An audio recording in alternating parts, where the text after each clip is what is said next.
Hey, what's up, people? Welcome to the Underground Footy Podcast. It's getting kind of crazy out here. And the soccer world is running and gunning. And there's a lot of different topics that we have covered and we plan to cover. And this one's going to be about athleticism. Athleticism as it relates to soccer, the definitions of it, which that's one of the hardest parts is what is athleticism. You hear a lot of people talking about well, if our best athletes played soccer. I would say it's not as simple as all of that. So we're going to have a discussion today and hopefully bring some perspective to it that maybe you hadn't thought of before. And before I introduce my guest, I also want to thank all of you for all of the support that you've given the Underground Footy Podcast and me, Most Ray. Um, Please continue to subscribe, to retweet, to you know, just get it out there for us. Because I think that we can really help some players and some coaches and some families. And I know we have a variety of points in youth development and so on that we discuss. And I'm hoping the program will just continue to evolve. But again, I want to thank all of you for helping out with what we're doing. And without further delay, I want to bring on my guest, Mutanda Kwesele. I want to thank you so much for coming on the Underground Footy Podcast. I'm here with Mutanda Kwesele. I'm going to let him give you his particulars, and then we're going to get into the whole athleticism conversation about soccer and or footy, as I call it. And I think it's going to really be some interesting perspectives. All right. So tell us a little something about yourself and your Uh, organizations. yeah. No, thank you so much for having me, brother Most. For those of you who don't know, I was fortunate enough to be around one of Most's children, Ramsey, out in Columbus several years ago. It's a few years ago now. Time flies. Yeah. Yeah, Yeah. It's yeah, been a time while. flies. Yeah. But yeah, so I'm back in the Seattle, Washington area. I live just east of the city. But uh, coaching at all different levels. And I've got my organization called the Rising Point, and that's where I do a lot of the work with pretty much grassroots level footy, and trying to make sure that the game is accessible, that kids in those spaces get quality, and that we're building community, right? Wraparound services to make sure kids are developing through this, much like the work that you all do, some amazing work that you guys do in the DMV. So that's what I do. And then I also coach at a semi-pro level with Ballard FC, USL2, high level players, high potential players, mostly D1 collegiate players who are looking to take the next step to become pros as well. So that's what I'm doing. All right. Well, I think they're with the right guy. If that's what they're looking at going Right. after. Yeah. We'll jump right into it. Um, Obviously, the sport of soccer is just it's worldwide. I've noticed that there's different profiles for players at different clubs, different. It seems almost like from it used to be from country to country. You'd have, and kind of I've always believed that it's almost like styles make fights. I'm I love watching different styles of play, trying to figure out who's gonna come out on top. And you see that in all the leagues, as you have different coaches, so on and so forth. But one of the things that I've heard a lot, and I've seen you in discussions about it as well, is athleticism in soccer. All right. And what role it plays. The most common statement being that what if in the US the best athletes played soccer and then they want to dabble into, let's say, you know, a basketball player or a football player, American football player. You rarely hear them talking about baseball players, to be honest. But it's just, what is it? I mean, and so we know the common definitions of athleticism: how fast you are, how far you can jump, how strong you are, how tall you are, and somehow this equates into you being able to be, quote, more athletic.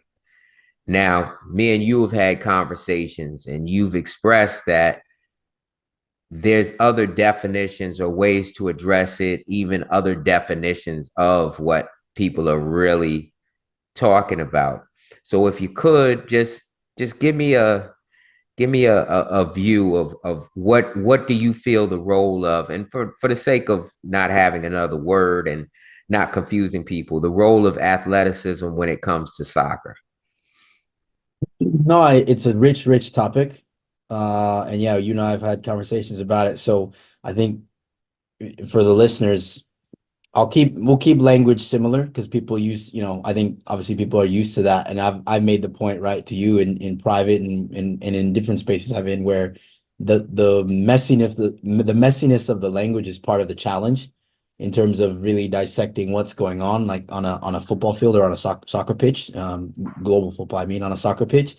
Um, but for purposes of this conversation, I'll answer it simply and then maybe go into more detail if you'd like. So simply put, of course, athleticism matters because when you're talking about elite sport, and soccer being an invasion sport, the faster you are running and the more agile, the more balance you have, and then the physical strength that you have, and especially to manage your own body weight first and foremost, but also to hold off defenders. Like, of course, those are assets. Of course, like we can't. That's easy. At the same time, and again, this is objective. This is not an opinion.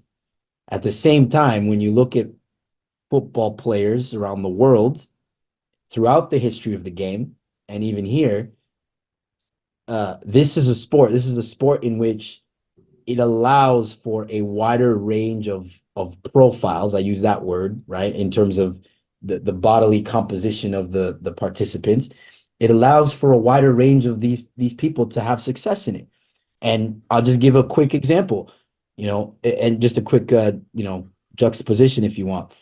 The NBA, people need to know, like, yes, they're incredible athletes. I'm not taking anything away from them. There's a height requirement to play in the NBA, right? Like you can have all the skills you want, but essentially, if you are not of a certain height, it's going to be very difficult for you to play elite level basketball.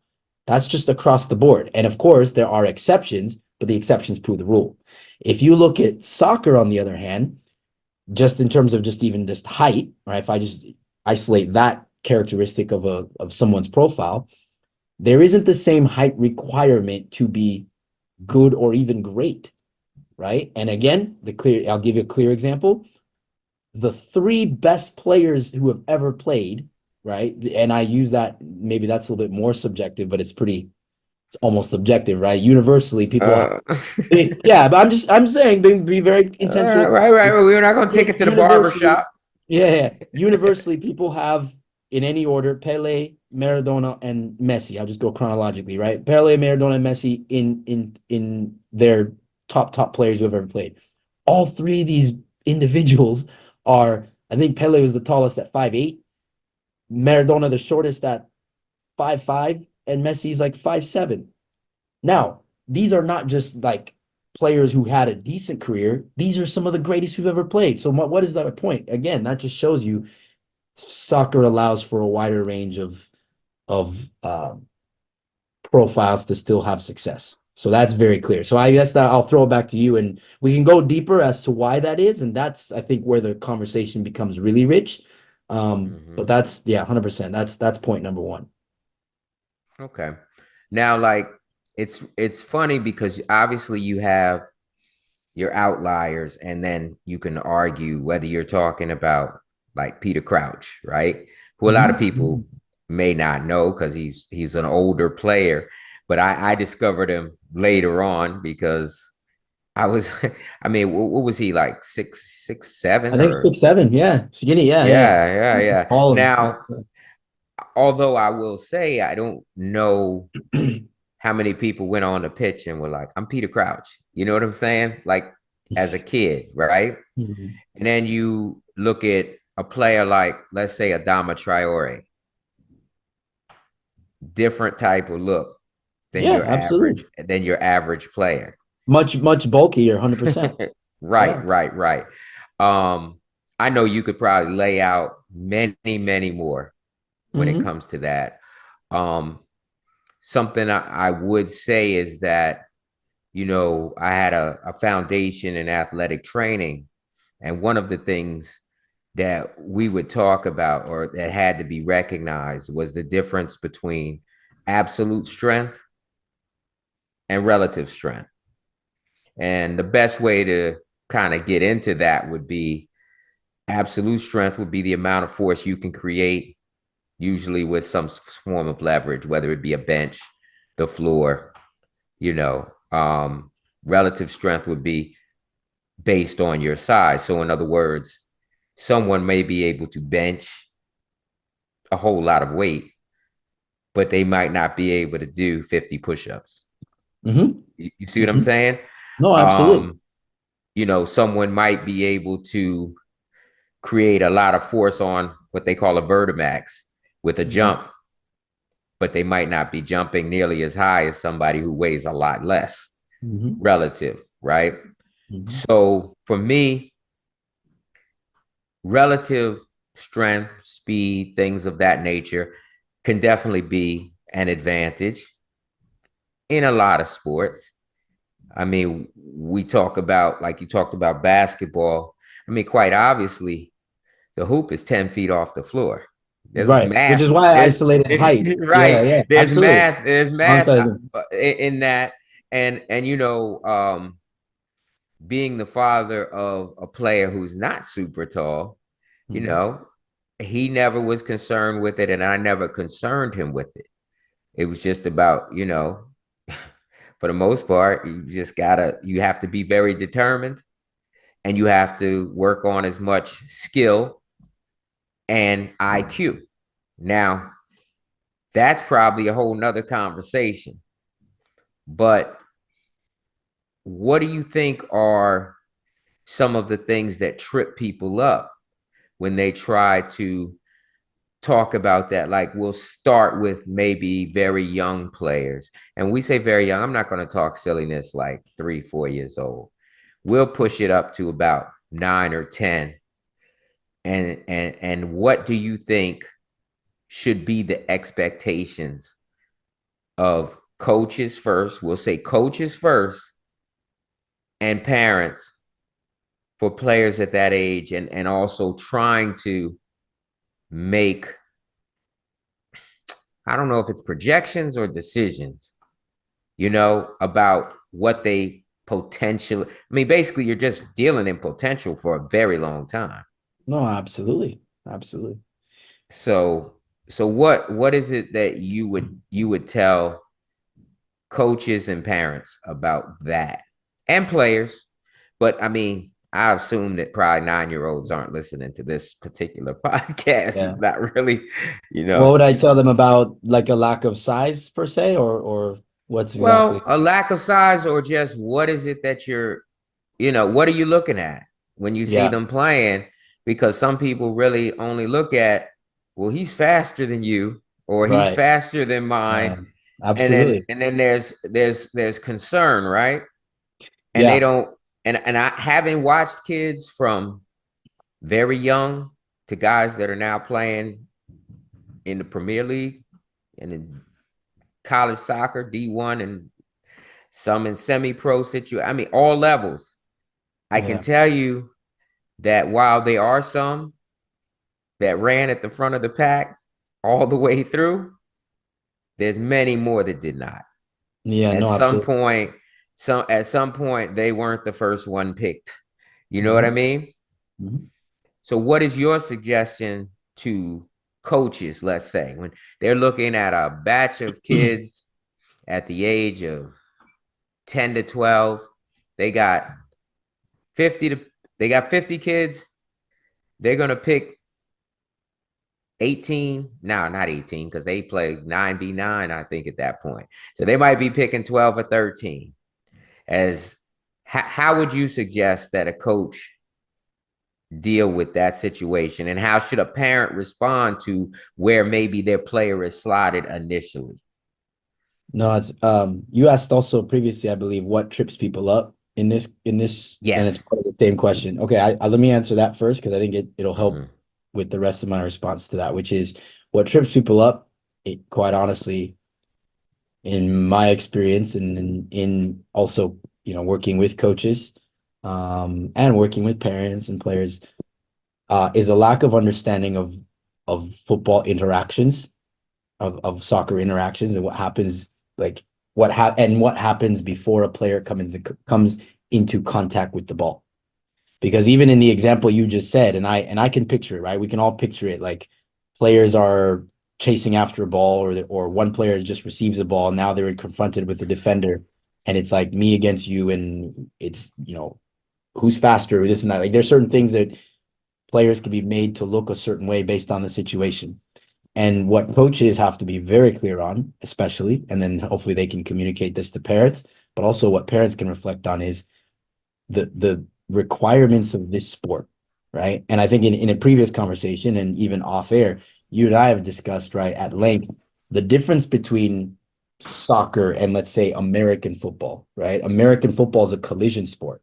So physically, your body bears the brunt of things. Even, I mean, when you're carrying the ball, you have to carry the ball across the goal line. Soccer doesn't function that way. So what do coaches have to be clear on? They have to be clear on what the demands of the sport is, right? So in terms of, in order to score a goal, I don't need to carry the ball across the goal line. I release the ball into the goal. It doesn't have to be in contact with my body. So when I'm watching a young player, how do they, when they release the ball, how do they release it? Right. But even before that, now this, I'm giving you an insight. So I'm answering your question by giving you an insight, because I literally, and I was talking with somebody earlier today about this very same thing. They asked me, okay, as a coach, what are you looking for at tryouts? You're looking for players who can process the game, and that's where the speed has to be. So before you run, before you do anything, there's a communication that has to happen. So really, players are using their eyes to look to see what's happening. And then the best players at any stage of development, sure, absolutely, you can see physical running speed. You can see that.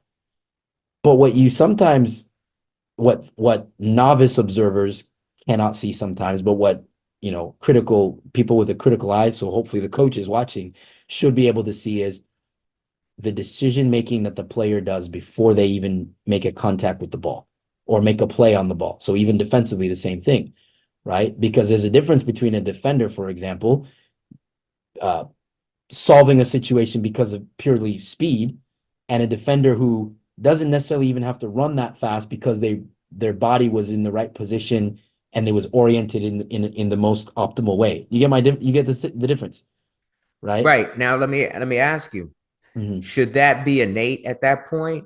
Or are you Sure. looking because maybe this player has been playing from very young? Maybe this player has watched more footy. Well, whether Maybe it's innate or they've not, watched yeah. Sorry, no, they've go ahead. watched Sorry, I cut you off. right, right. Or maybe they've been out with dad and he still plays, and depending on the level he's playing at, quite Yeah. obviously. Whatever the case may be, it might be in it. But my point to you is, in answering the question about what are people looking for, people like myself who are scouting players at that, not scouting necessarily at that age, but like at 10 years old, Mm-hmm. who's looking for players who stand out. For me, it isn't just your physical attributes. Is that part of it? Yes. Can that make you stand out? Absolutely. That's why I don't want people to listen to this and think, oh, but Junior is big and strong and fast, so he has no chance in this game, according to this coach. No, no, no. Of course, if you're strong and you're fast and you can sprint by everybody and score, oh, beautiful. Congrats to you. But here's the thing, though. If you're strong and fast, but you can't control the ball or you don't know where to be, and then there's another player who's not as big and strong as you, but who knows where to be, how to stand, and who can bring their teammates in because they control the ball and they connect. To me, that's the better player. And here's not even just to me.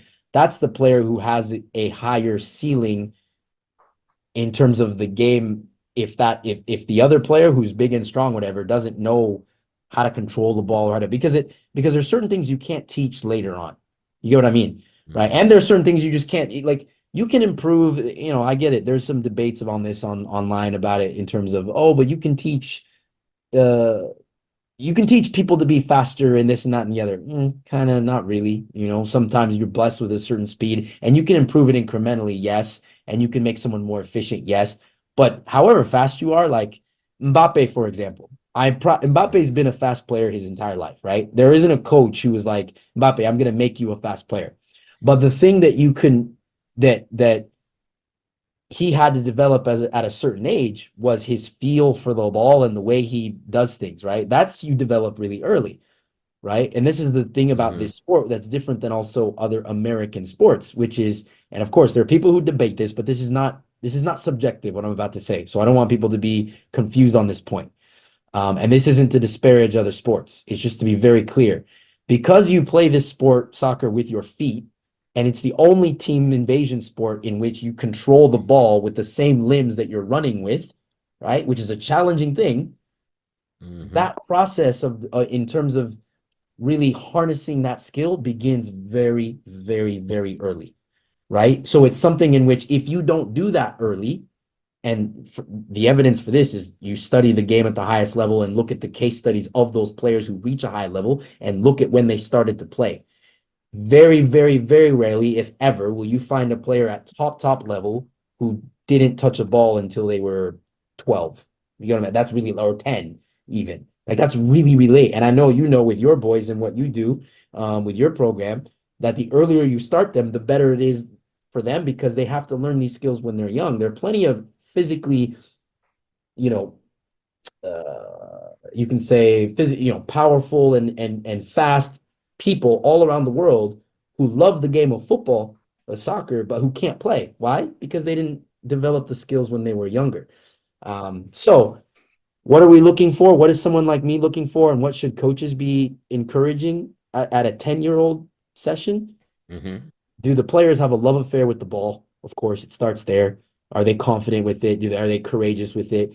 Do they understand the game, right? Do they look? Are they Mm-hmm. aware? Are they intentional about what they're doing, right? There's a big difference between me kicking and running and just beating everybody because I'm kicking and running, and me looking, assessing what's going on and then responding very quickly. I still might kick and run, but it can be different based on my qualities. And then I would say for parents, if you're confused about it, you need to have conversations with people. I mean, folks like yourself, I think, who study this stuff and who know because you've seen your kids through it in high level environments. Your kids have been in academies where, of course, they're not saying that those spaces are perfect, but they're training and they're learning the game differently.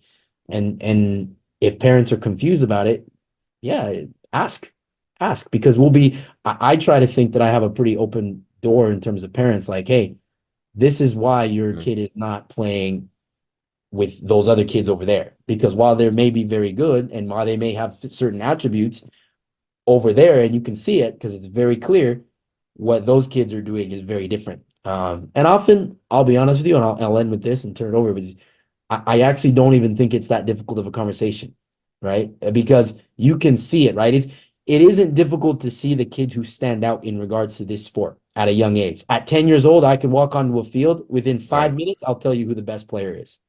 And usually it's very if that talent is there and it shouts, it's not difficult to see. But people get Right.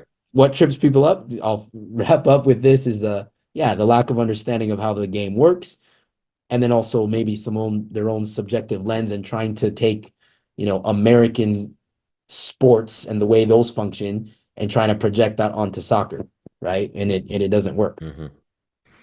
Now, what are your thoughts on the way players are selected at the older levels? Um, I guess by then, I guess some sort of hierarchy sometimes has been established by the time players are 15, 16. Some players have decided that it's a little too much work now, or I like doing something else. things of that nature. So now we're talking about the differences between what you've seen, let's say, in international players at 15 and players in the United States now. I guess we'll deal with that at the highest levels, meaning the academies and such.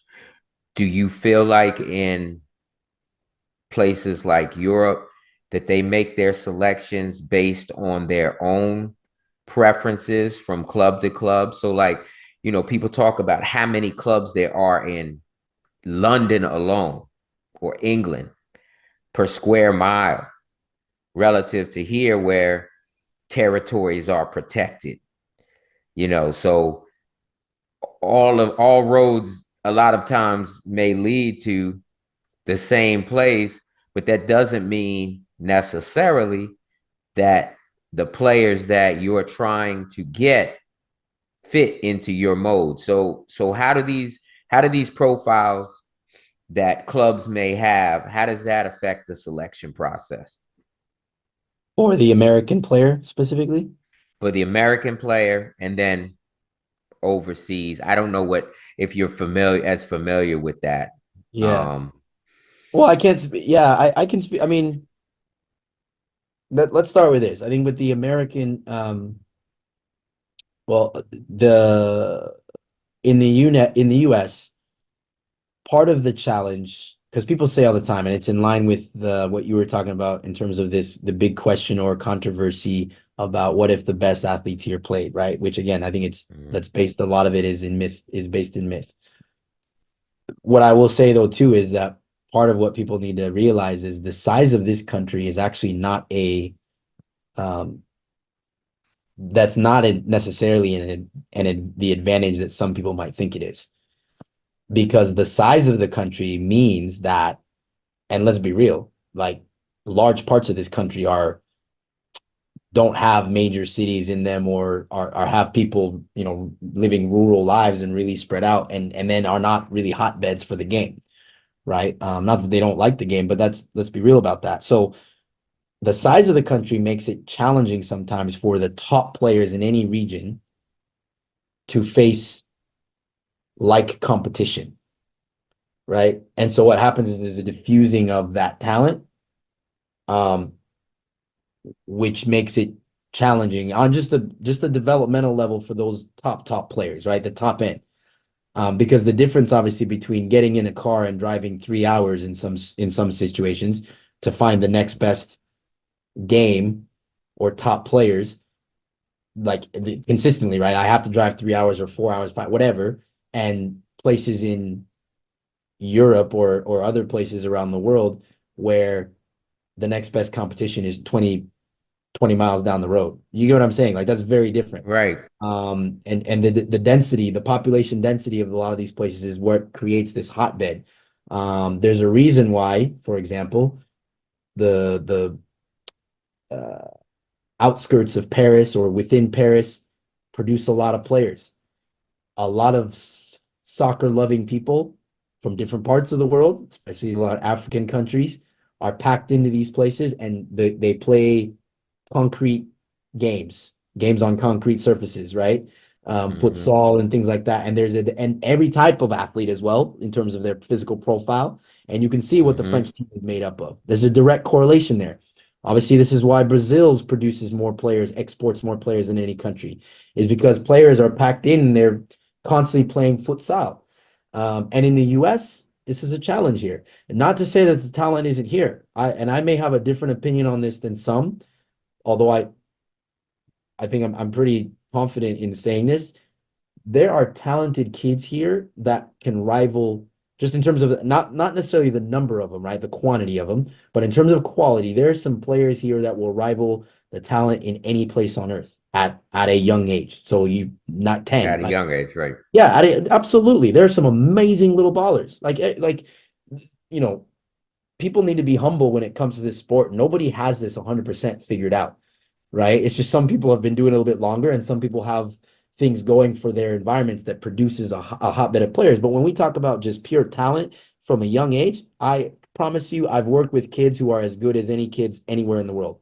The challenge though is how do they sustain that and what are they challenged? How does the environment challenge them? And then this is crucial, and there are other people, folks a lot wiser than myself and who have studied this a lot longer, who talk a lot about how because of the way the game is structured at the pro level in the US and down, how it impacts the development.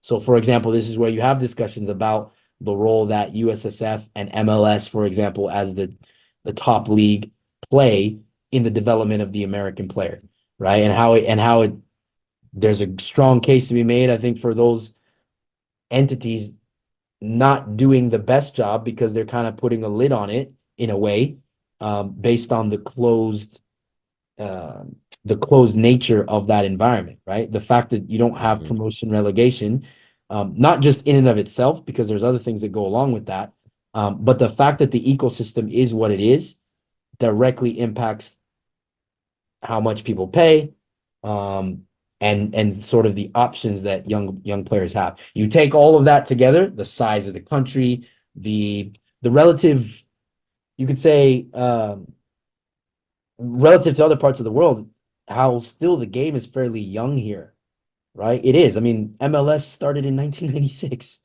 right? I think I have my date right. Like Right. Columbus was one of the first, if not the first franchise, right? Right. This DC group. So United was in that yeah, group. did you Yep. exactly? I mean that. So if you think about just that, like, and people, and this is again, this is not a defense of MLS or whatever. I'm just saying a fact. Like MLS has been around since 1996.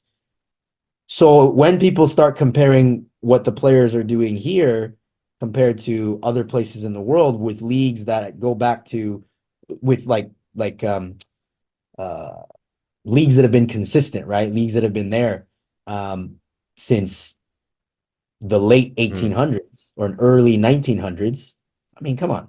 It's a big that's a big gap to make Right. up. Right. And Right. and so that all of that needs to be considered when we discuss the level of the American player, which again, I will always argue, I'll stick up for the players, is better than a lot of people think. Like there's some ballers here. 100% they're ballers here. Right.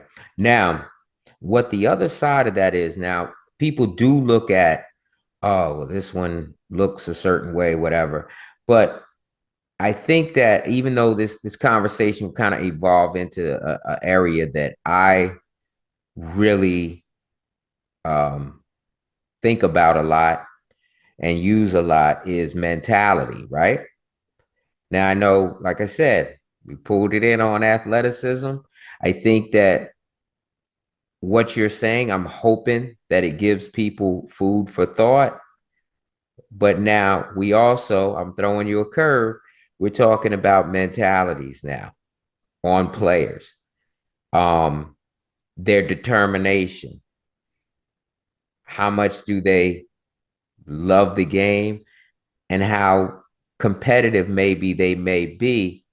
And in my experience, when you put them all together, I find that players are pretty competitive. There may be some that might be in a group because mommy signed them up, but that competitive nature is not really something to me that can be taught. It's more so put them all together and let them sort it out. Just like when we were growing up, I mean, I grew up in New Jersey, but we played a lot of sports. But one thing that didn't happen was a whole lot of mommies and daddies standing around criticizing and telling us what to do and so on and so forth. Um, what do you think is the value of letting the players sort out that type of thing? Or how do you think it's developed? Or what do you think that is that makes, I mean, obviously, like you said, you got Brazil, you got the people in France, England. I mean, I don't know much about Germany, and I don't hear a lot about the street ball scene there. Like they tend to play a little differently, or at least they used to. I mean, now it's hard to tell who's actually from Germany, at the pro levels. But what are your thoughts on, I guess, the culture that makes the mentalities in the players. Yeah, listen, environment is everything. And of course, mentality is important to make it at the top level. Now, this is partly why I answered the way I did in the previous one is because we can't discuss the mentality of the players here or anywhere without discussing the ecosystem in which they're in. So, for example, and again, I'm not talking out of turn here because I talk with people who are in these spaces and who recently retired. I have a good friend who we, had some great conversations recently discussing like at MLS level, which again, there's some top players there. There's some really good players in MLS, but obviously everybody knows there's no promotion relegation in MLS. So now when you go to a game and it's what, let's say mid-July or even August, maybe even September, because the MLS season goes even all the way through to like November, December. December is when the final is, right? Yeah. So like let's say you're in one of those later months, September or October, and the season's winding down or almost over the regular season, and teams know sort of where they're at. The question becomes, what is there to play for? And players have been open about discussing this. Like, it's very different to be in that environment where it's like, okay, if we Mm-hmm. lose this game, we're still in a playoff spot and we're still in line to win the whole thing, Mm-hmm. versus another place where if you lose that game, you list forget even relegation, which is obviously bad enough. But let's say you lose that game and now all of a sudden your team is not in a Champions League spot and you're losing money based on that. You know what I'm saying? Like there's something to play Mm-hmm. for because of the way the league is structured. And the American fan who's coming to soccer from other sports may not get that initially. And maybe I'm doing a disservice to them, but they may understand how that's different. But I think we can all appreciate that we're all human beings. If you tell someone, hey, you lose this game and you're still in a playoff spot, your mindset is different than, yo, you lose this game and half of you might need to find new teams, new jobs because you're going to be relegated and we won't have the money to keep you. That makes Right. your behavior different. And so when you and so Or that's you may be the best player on that team and you want to stay in that league or that, you and 100%. now Yeah. And you're now your like, team can't. So now you have a decision to make. So because right. that's the way the game is at the top level, when you sort of then go down to the lower to the different ages, that meant like there's a lot about US youth soccer that of course leaves a lot to be desired. Mm-hmm. And definitely one of those things is when we talk about mentality, it's hard to have that mentality of this is uh I'm gonna run through this brick wall because I have to, otherwise this dream is over for me, when you're basically kind of given a parachute all the time. Do you know what I mean? Very Right. forgiving. Wow, it's nice. Up until the point where now they're paying for you to be there, and all of a sudden you might hear something you hadn't heard when mommy Exactly. and daddy were paying for that. Oh, 100%. 100%. Now I that being would. said, let me caveat one second because I have to say this. Mm-hmm. I also want to, because again, I come at this, I with everything I do, I try to give grace to the players, right? Part of that Mm-hmm. is not their fault, right? I've said that. And then also I just want to acknowledge in any environment, you have to go through the fire to be a pro, right? Like Yeah. at some point you're gonna Mm-hmm. have to go through the fire. So don't get me wrong when I say like that, like at players in MLS, for example, having a different mentality because of the way it's structured. But that doesn't mean that there aren't players there who are dogs, right? Who have to fight and scrap to get there, and then who also can take that mentality to other places because they've been there. They are there now. And Mm-hmm. it's just in terms of, and what's interesting is the American mentality of has taken on worldwide has taken on this ethos of sort of being an underdog when it comes to this sport, because the rest of the world is like, well, it's not, obviously it's not your number one sport, Americans, but also um some people erroneously believe, but you're still not good at it, which again, it's erroneous because the US men, and of course I'm talking more on the men's side. We know what the women have done. The women are excellent, and that's Right. kind of a different conversation. But on the men's side, it's like, oh, you're still second class citizens in the world when it comes to the world game, which is more accurate than just saying, hey, you're hopeless at the sport. The US men are not hopeless. Let's be very clear. Like they're very Hmm. they're middle they're middle of the pack, you could say, or upper echelon middle of the pack, which is still decent considering the elite are the elite for a reason. And I always tell this for people who think the US is terrible at soccer and they're hopeless because, oh, they've never won a World Cup. Only 8 nations on the men's side have won a World Cup. Eight. And of those eight, six of them have won it more than once. So what does that tell you? It means number one, it's very, very difficult to win a World Cup. It's hard to win a World Number Cup. number two, it tells you that the teams who have won it have repeated because of many factors that we've kind of alluded to that allow them to be at the top level, and they're not really going to fall off. Like sometimes they'll have dips. Brazil obviously has had a dip in terms of winning a major tournament in a while, but they're still Brazil, and they go into a tournament still expecting, hey, we're gonna at least be there or thereabouts. Italy, you can say the same thing. Germany, France. There's only a handful of these. Argentina's obviously. But even when you look at a country like England, and I think England's a very good example of sort of how, when I said earlier, like everybody's trying to solve this. Nobody has it figured out. England has all of the things that a lot of American fans of the sport would love for the US to have, right? And I use England to knock this, to kind of smash this myth of, oh, see, the American men are hopeless. And unless MLS or the domestic league here is fixed, the US men's national team will never do anything and they never produce any players. Why is England a good juxtaposition? England has a thriving league that has players coming in from all over the place. England has clubs in every neighborhood, all these things, right? They have promotion Hmm. relegation. Check, check. They've checked all the boxes in terms of that. The English men's national team has won one major tournament. One. And that was in 1966 when there were like 8 teams playing. You get what I'm Right, saying? It's hard to do right. this thing. And they every year or every tournament, it's like, oh, finally, this is the year it's coming home. No, relax, humble yourself. You have an Mm. amazing league, but you lose a lot still because y'all are still trying to figure it out. If that's true for England, the US can look at itself as, okay, we're coming up. We're not doing great, obviously, on the men's side, but there are players here. So anyway, that's my spiel for Yeah. that. It's I hope that funny all because makes sense, by the way. You can tell I'm passionate about it. yeah. Well, it's funny because as you were speaking, it made me think about the Premier League, and then it made me think about the NBA and Mhm. how in any environment, if you protect your market, you will definitely bring down the quality. So, in other words, like you look at the NBA and you look at the international influx, and you know that there's no limit on the number of international players that can play in the NBA. Mhm.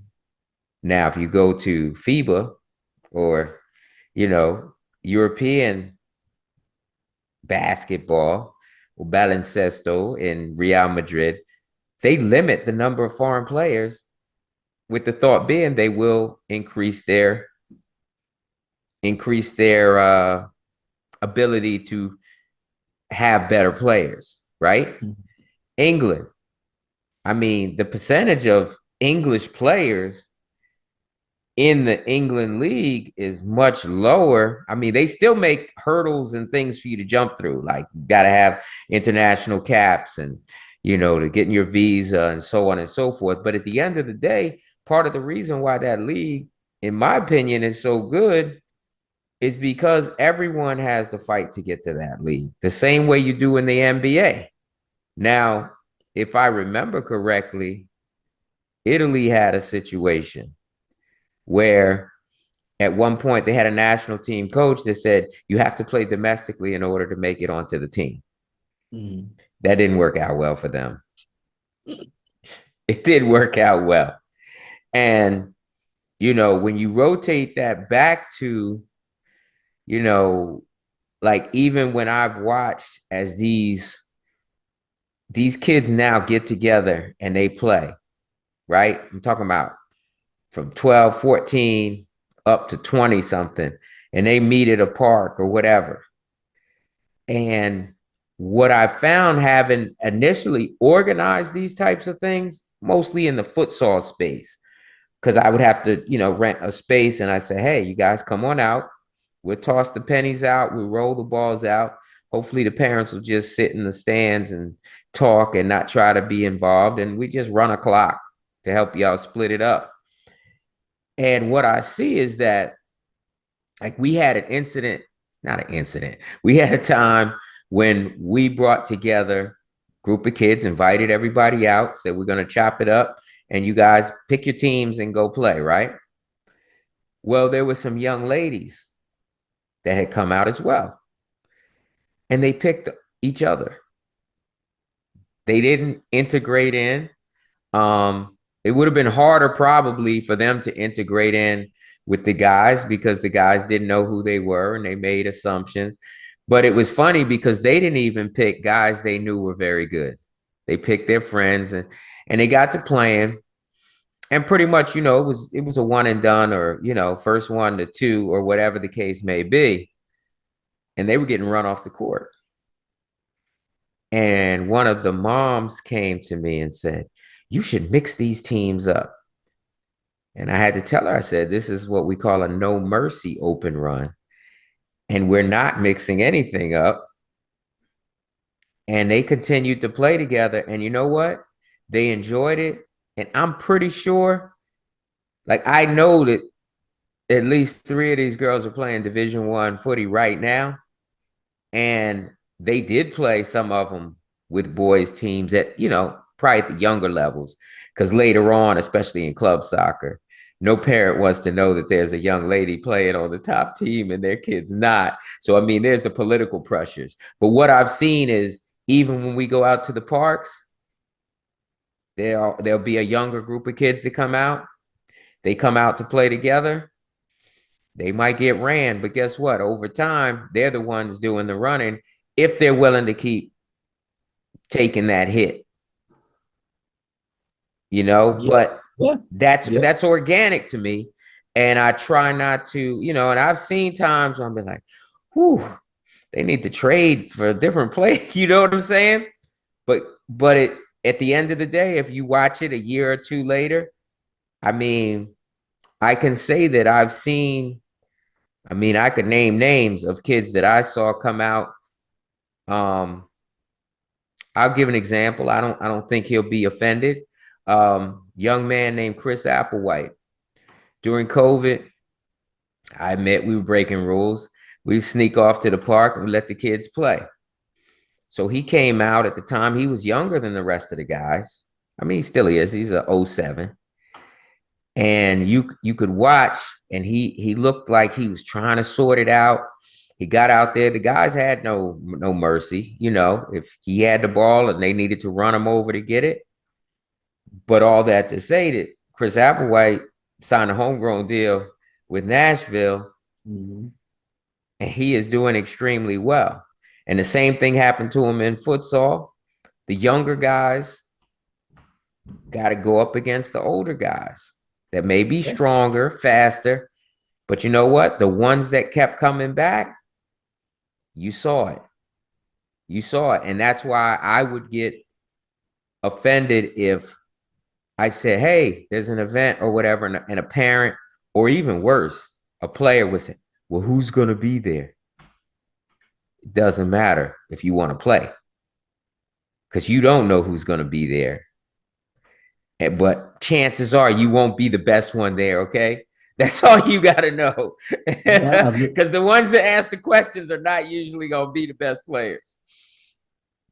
No, you're touching on some interesting things, and I think it's what's beautiful is and kudos to you is that well, you've set up an environment in which those are the rules of engagement, right? So in terms of the example you gave about those young ladies who picked each other to play with and whatever, it's like they understood. I gather, right, that Mm-hmm. can do what you want, but we're not going to take it easy on you. And these are the rules of engagement, and it's a safe space, okay? But when it comes to the Mm-hmm. sport, it's whatever, right? Right. And Um, go ahead. yeah. Go ahead. So, what I was just gonna say too is that part of the challenge, and we talked about the pro level and the mindset there, but even before that is with how expensive the game is to play at some of these in these mostly suburban clubs. it does set up a level of expectation that parents have, for which on the one hand I is justified in the sense of if I'm paying this money, I want some development from my player, right? They may not Mm-hmm. be sure about what that is, but they, and I want to give parents grace there too. Is like I get it, like they want a return on that. That though also is a fine line between, and then often these lines are blurred between that and we expect to play no matter what, right? Because you now have set up a situation where you're paying this money and I want my kid to play. And obviously, at a young age and stage of development matters, but this is where it's on coaches and club leadership to really be clear about what the standard is and sort of how things are going to run. Because when you get to the older age groups and obviously, unfortunately, increasingly these selections are happening earlier and earlier and earlier, but which is a thing we have to deal with, of course, we have to rectify. There's But another topic. that's another topic. But it's the same, but it's in line with Mhm. this in terms of that at an older age, that entitlement can come in because if your player is 16, 17, has been playing with a group for a while, just because they've been playing with that group for a while and you're paying them money, does not mean like, okay, their playing time should be equal compared to somebody else, right? If they're at 16 and 17 and playing at a high level, look, they're going to have to earn it.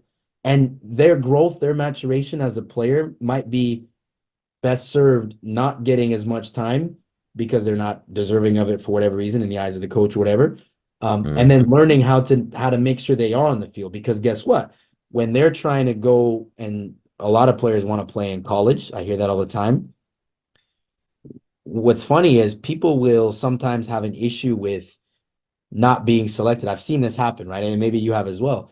They'll have an issue with their son or daughter not being selected when they can see the competition, right? Even if they can see that their son or daughter is up against a player who, may be better or whatever, and they have an issue with that. And it's like, man, if you're struggling with this here when you can see the competition, what do you think is going to happen when you're now applying for schools and you're trying to get recruited when you can't see your competition? Because whatever coach is coming to watch your game, they might be looking at 40 other kids at this complex that you're playing at, and then they've got a bunch of other kids emailing them and sending videos, and depending on the program, right? Hundreds, that list might Right. be hundreds long, and you don't know who those kids are.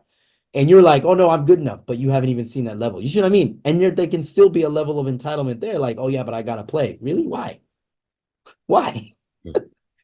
So I I mean, come I come back to it the player has to be in good hands in terms of their environment, their club environment, of course, their parents, and everybody has to work together to produce the most resilient athletes, right? Now it's okay to not be playing, quote unquote elite level soccer or whatever at a young age or rec. Like it's fine. Play rec if right. you the enjoyment is the most important thing because the people who do go through that fire of not Hmm. playing as much as they want, being injured, whatever, they're the ones who have to love it enough to get through those setbacks, right? And obviously in addition to the requisite skills um, that they need to have. So Right.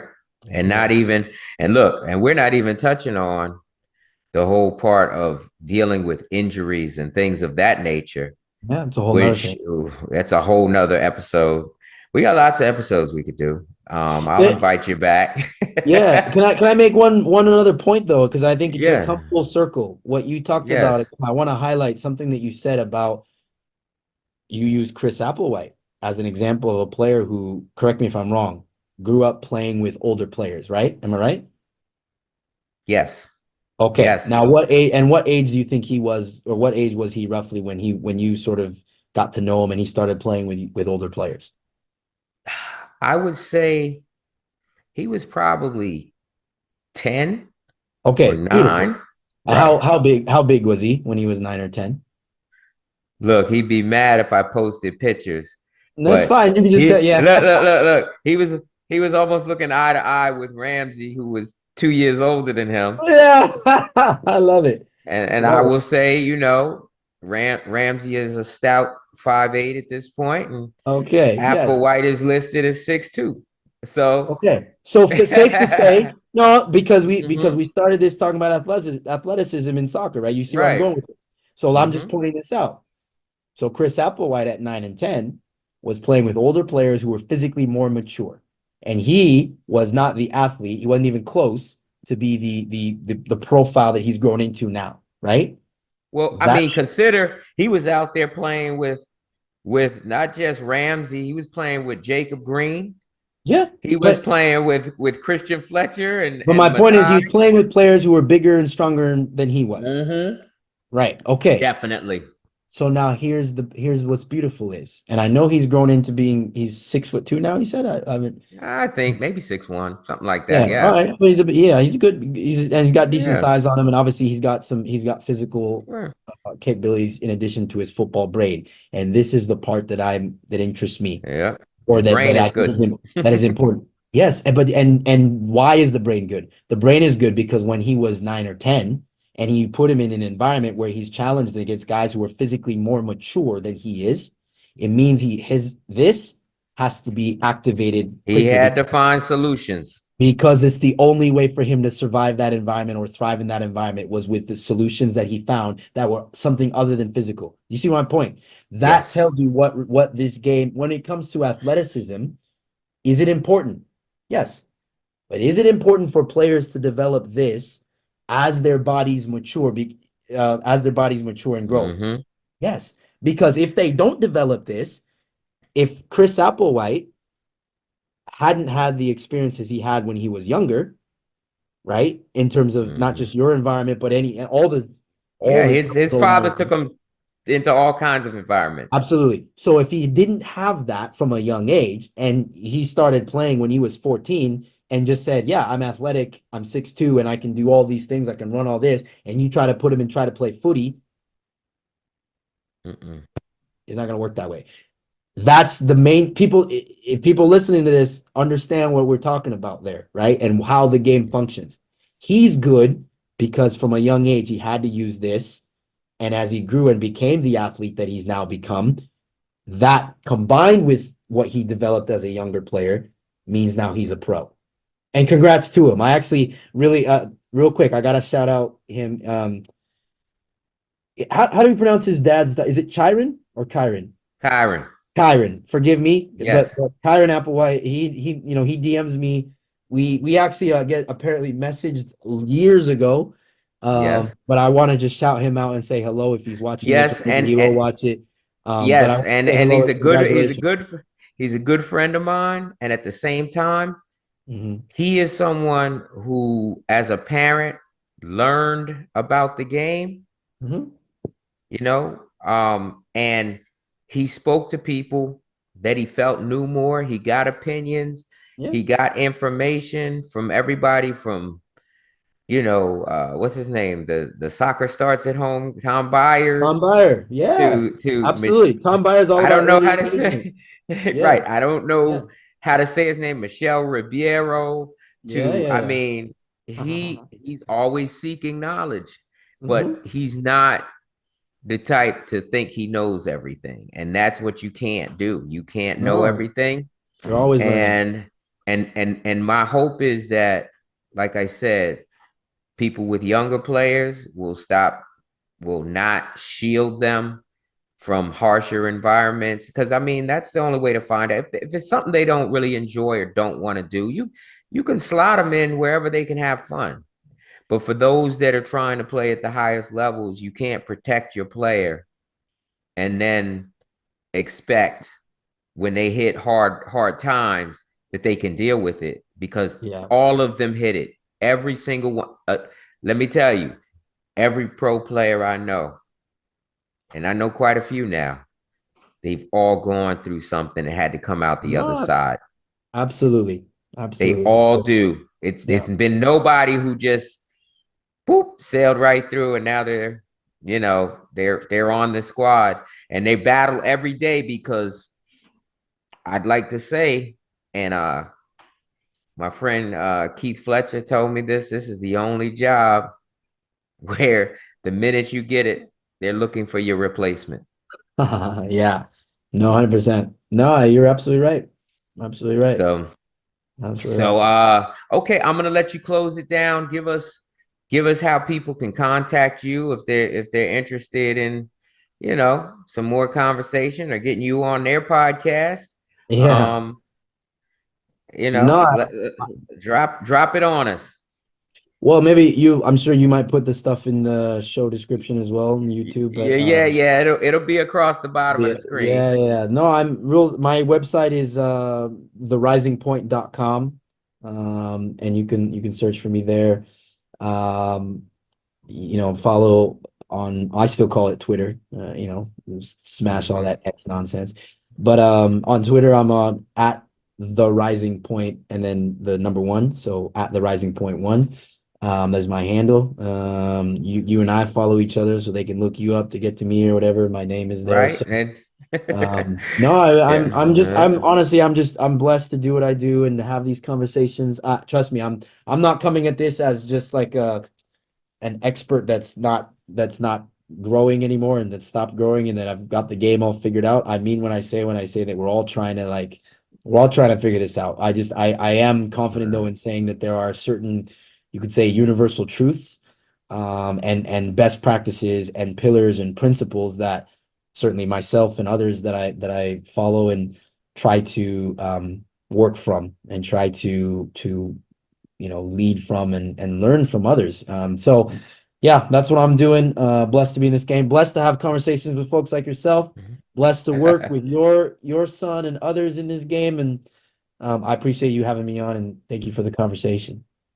All right. Well, we'll talk soon, and you keep doing what you're doing out here in the public. All right. Appreciate you.